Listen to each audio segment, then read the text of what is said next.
কালিয়াগঞ্জ পুরসভার বিরুদ্ধে একাধিক অভিযোগ তুলে গতকাল পুরসভা বাঁচাওয়ের ডাক দিয়েছিলেন বিজেপি শহর সভাপতি তথা কাউন্সিলর গৌরাঙ্গ দাস।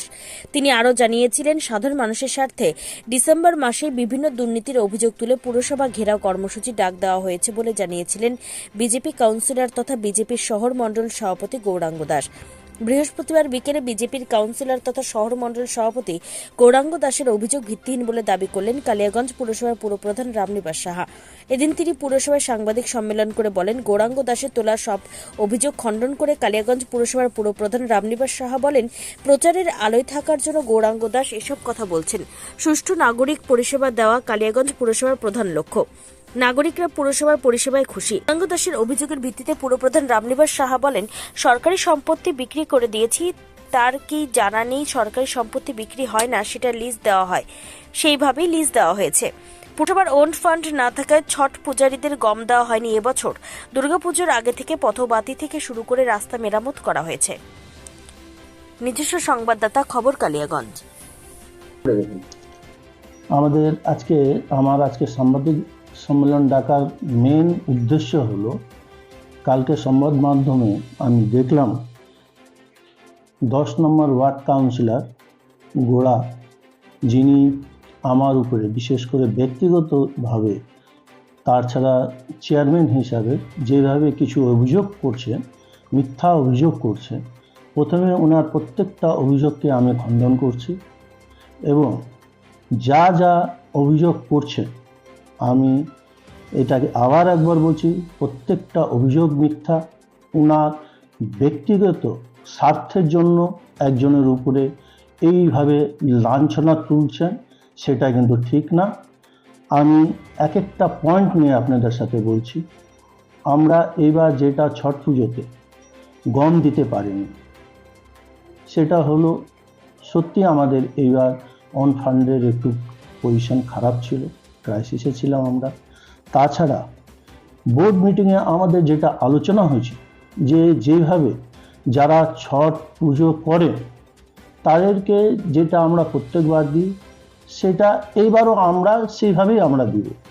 কিন্তু ওনারা বিশেষ করে গোড়া যেইভাবে প্রতিবাদ করে উঠলেন যে না, আমাকে 1000 ব্যাগ দিতে হবে বা 1500 স্লিপ দিতে হবে, সেইভাবে প্রত্যেকটা কাউন্সিলরকে উনি যেভাবে টেম্পটেড করে তুললেন, সেই জায়গার থেকে যদি আমি গম দিতে যাই, দেখা যাচ্ছে 30-40 লাখ টাকা আমার লাগবে। সেরকম আমার পৌরসভায় ফান্ড ছিল না বলে আমি এইবার গম দিতে পারিনি। কিন্তু আমি ব্যক্তিগতভাবে ছট পূজার যারা করে তাদেরকে যতদূর পারছি আমি সাহায্য করেছি। তারপরে উনি একটা অভিযোগ তুলেছেন যে নাকি আমি পৌরসভা প্রত্যেকটা প্রপার্টি আমি বেচে দিচ্ছি। উনি জানেন না যে কিনা পৌরসভা সরকারি প্রপার্টি বিক্রি হয় না, লাস্ট 99 বছরের একটা লিজ হয়। আপনারা আরটিআই করুন, আরটিআইয়ের মাধ্যমে আপনারা জানতে পারবেন যে দোকানগুলা যেগুলা ডিস্ট্রিবিউশন হয়েছে কী করে হয়েছে, নিয়ম মেনে হয়েছে কি নিয়ম মেনে হয়নি। প্রত্যেকটা আমাদের মার্কেটের দোকান যেগুলো আমরা ব্যবসায়িকদেরকে দিচ্ছি, ডিস্ট্রিবিউট করছি, প্রত্যেকটা সরকারি নিয়ম মেনে, যেভাবে টেন্ডার করা, টেন্ডারের পর যেভাবে বিট দেয়, যেভাবে রেট দেয়, তা যার বেশি হয় সেভাবে আমরা প্রদান করেছি। আর প্রত্যেক বোর্ড মিটিংয়ে আমাদের পাস করা আছে প্রত্যেকটা জিনিস।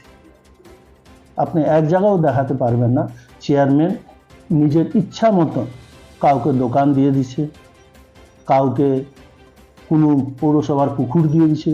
আমরা পুকুরও লিজ দিয়েছি, 3 বছরের লিজ দিয়েছি।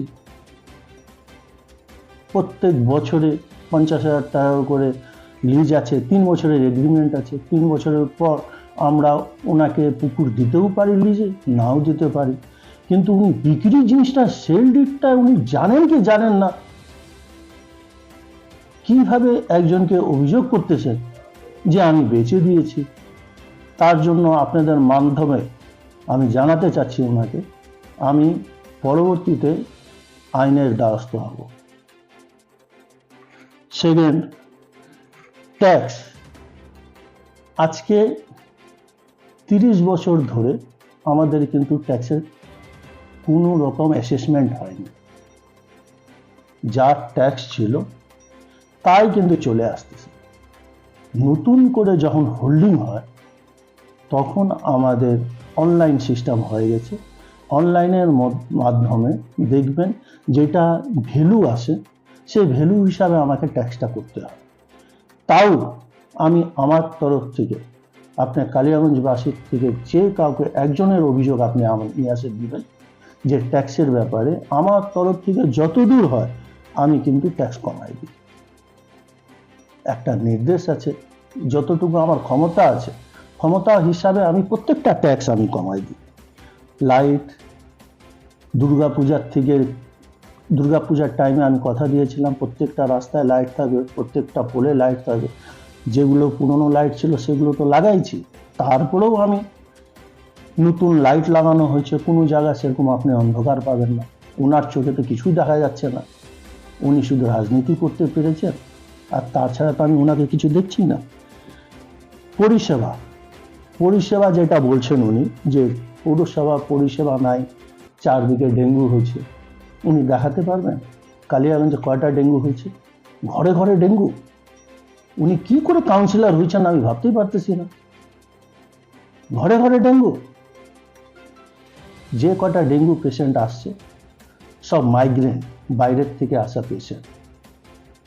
আমাদের কালিয়াগঞ্জে একটা ডেঙ্গু। রিপোর্টগুলো দেখুন বুড়াবাবু, দেখে তারপরে কথা বলুন। মিথ্যা নিজের স্বার্থের জন্য আপনি অভিযোগ করে দিচ্ছেন। হ্যাঁ, ছট পূজা নিয়ে আপনার এতই মাথায় ব্যথা। কিছুদিন আগে 11 নম্বর ওয়ার্ডে একটা পুকুর ছিল, সে পুকুরতে ছট পূজা হয় এবং মেলা হয়, সে পুকুরটা বিক্রি হয়ে যাচ্ছে। আপনি কি বলছিলেন যে কি নাম যেন, এইখানটা ছট পূজা হয়, এইখানটা ঘর করা যাবে না, জায়গা বিক্রি করা যাবে না, আপনি বললেন। 7 দিন পর কি এরকম হয়ে গেল ওনার? 7 দিন পর বলতেছেন আপনি যে না এখানটা ছট পূজা হবে না, এখানটা দোকান হবে, এখানটা বেকার ছেলেরা করে খাবে। 7 দিন পর কি এরকম হয়ে গেল আপনি? 7 দিন পরই ভোল্ট পাল্টি 90 ডিগ্রি।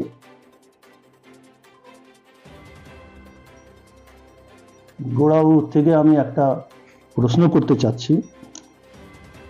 আপনি নিজেই একজন কাউন্সিলর, আমাদের 3 বছর এখনো পুরো হয়নি।